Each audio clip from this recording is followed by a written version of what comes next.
Hello there, and welcome to my presentation. My name's Alexis Surenda, and my experiment was how does the amount of conditioner you use affect the amount of time our hair can withstand heat without breaking?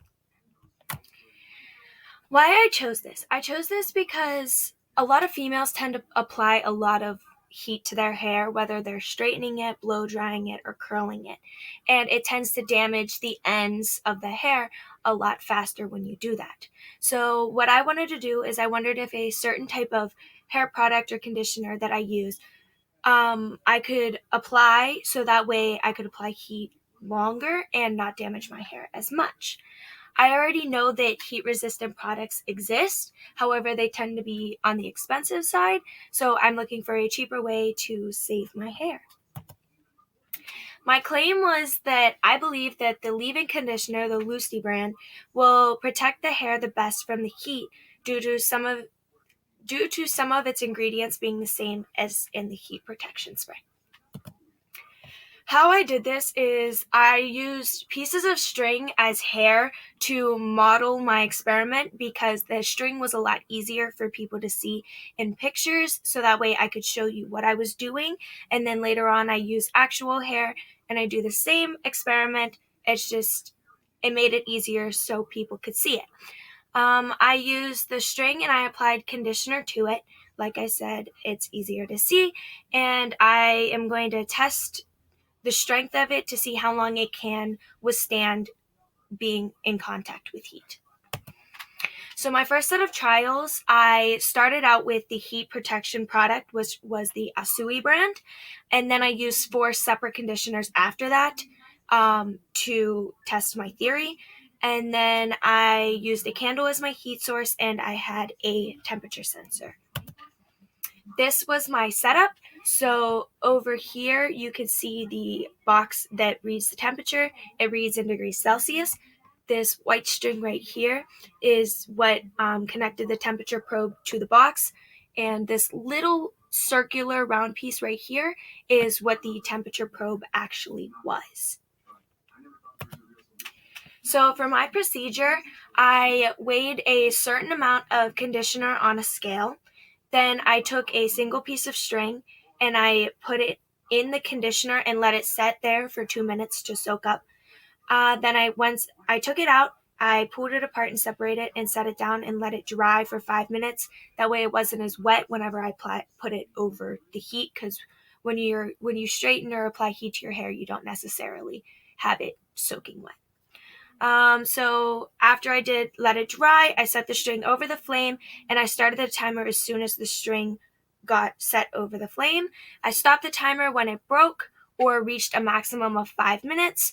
My temperature stayed between 187 to 190 degrees Celsius, which is 368.6 to 374 degrees Fahrenheit, which is what I tend to apply to my hair with my straightener.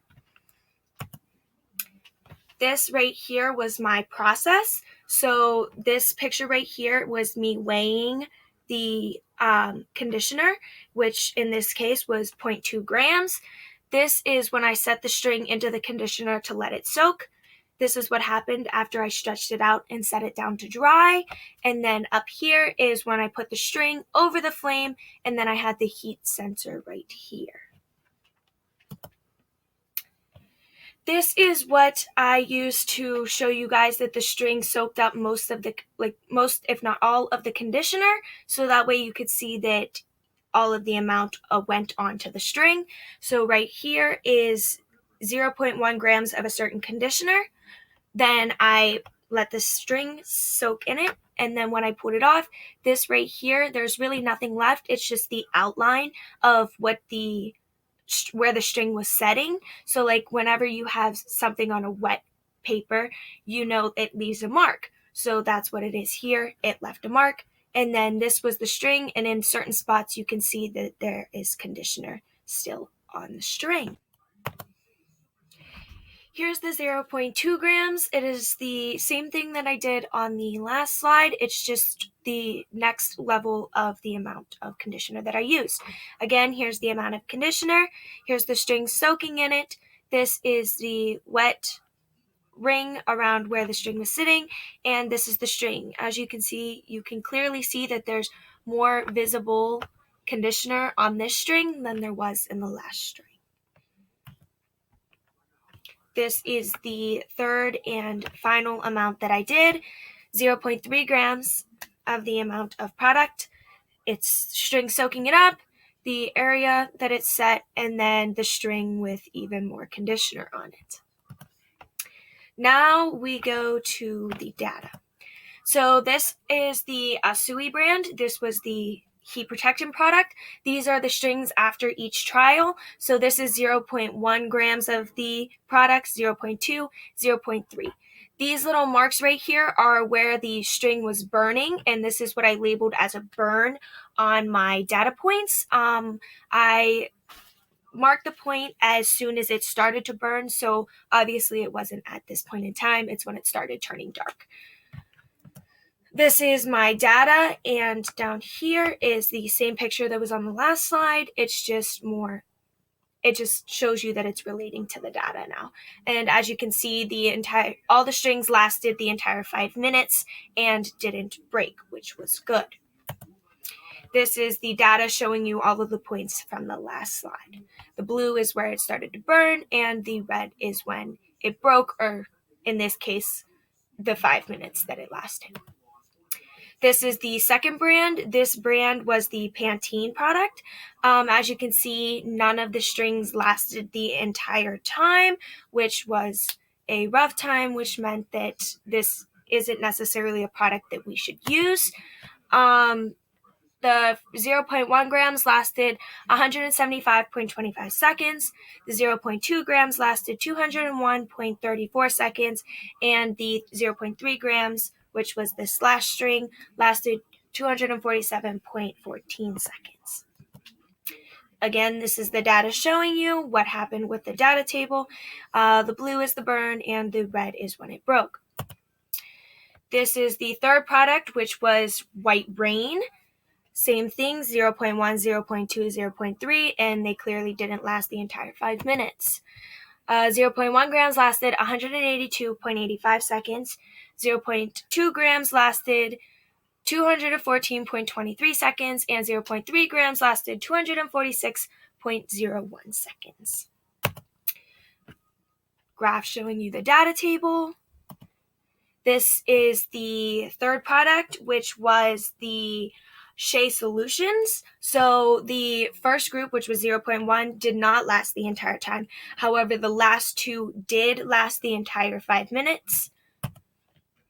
So the 0.1 grams broke at 288.63 seconds, which means it almost lasted the entire 5 minutes. However, it just barely broke before that. But then when we added more of the product, it lasted the entire 5 minutes. Graph.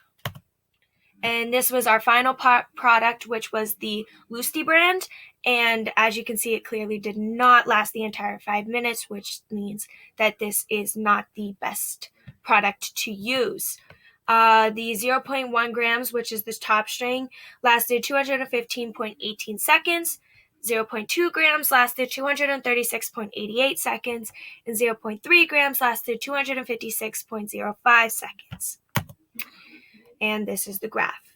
Now what I did is I put all of the amounts together for when they broke, because the burns weren't necessarily important because I was trying to see how long they would last. So the break points are what's really important. The red data points right here are points that I had to fudge on the graph. That way you could see every color of data point. That way you could see where each point was, not necessarily the whole point, but a little piece of the point. However, this data table is all of the exact numbers that I had. I just changed those points in the graph. And this right here is my data. So what it is you can clearly see that the Shea Solutions is the best product because it is closest to the heat protectant, which is the Asui, the blue dots, and the Shea Solutions is green. All the other ones broke, which means it doesn't really protect the hair as good as it should. In conclusion, for my string, I believe it would have been more accurate if I had a scale that went out more decimal places. Mine only went to the tenths place. If I had a scale that went out to hundreds or thousands, I could have been more accurate with my amounts, and I could have gotten more trials in between to see if there was a difference in between amounts. And I believe if I would have given it a longer time and not just 5 minutes, it could have changed after the 5 minutes. So I feel like I should have given it more time.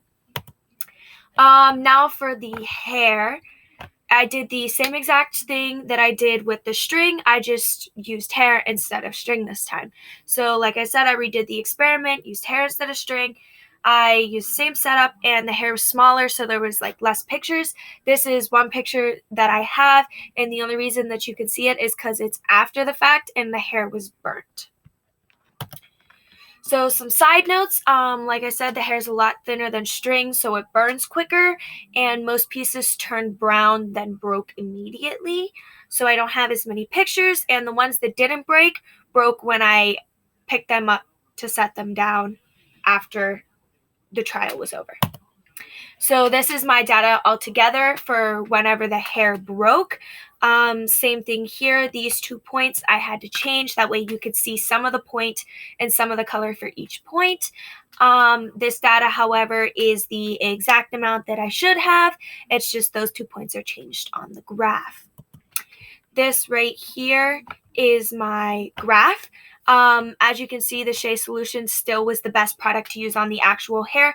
The hair lasted almost the entire time here, and this one was a little quicker. However, this last one lasted the entire 5 minutes, which is a very good thing. These ones, however, did not last as long and were not as protective of the hair. So overall, my claim was not supported because I said that the ingredients that were the same in the Lucy conditioner were going to be enough to make it be the strongest and the best product. However, it was not. The Shea Solutions clearly was the best product to use. And the Shea Solutions did have some of the similar ingredients, but it had less than Lucy, but I guess those were just more important ingredients to protect hair. So overall, Shea Solutions is the best product to use when protecting the hair from heat. And I learned out of this experiment to buy more products with similar ingredients to the Asui Protectant product. I hope you found this very interesting and fascinating. Thank you for your time. Any questions now?